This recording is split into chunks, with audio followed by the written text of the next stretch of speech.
Pierce, and I teach 7th grade science in middle school, and we've been working on human body systems. So we're moving pretty fast and furious. We're covering 11 systems in about 35 days. So we were doing the nervous system, and we try to use the TI Inspire calculator as well.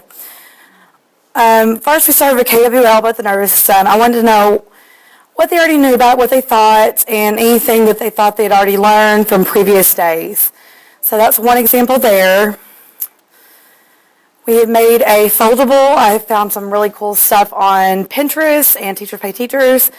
Made a foldable of the brain regions and what they do. They thought that was pretty weird. They didn't realize our brain looked that gross, so they thought that was cool. And parts of a nerve cell. So we're doing all this stuff on paper, giving them resources for their notebooks.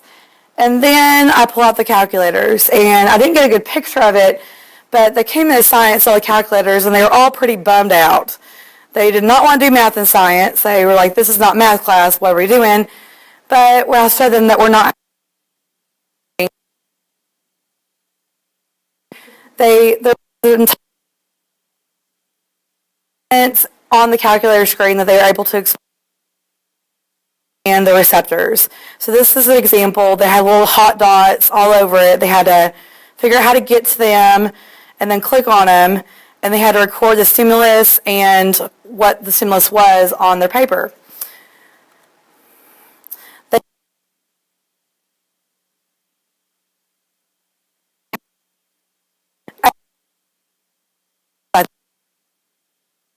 The 7th graders don't use the TI Inspires in math. They use a regular calculator.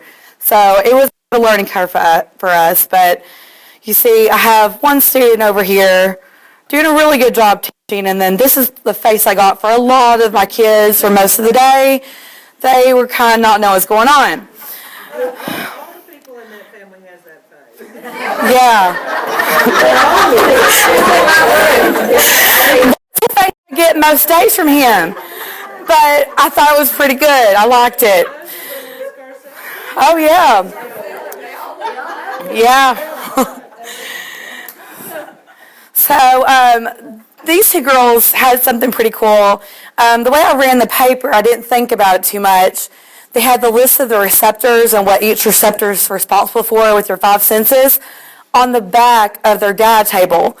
And it was about 4th period, and somebody was like, can I take a picture of the receptors list and put it on the table so you don't have to flip back and forth?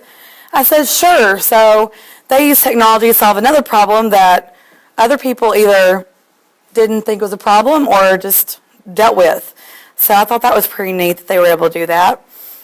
Then they also had to go and put what receptors it was based on the stimuli. So they record all that. And then they went back to their KWL and put something they learned.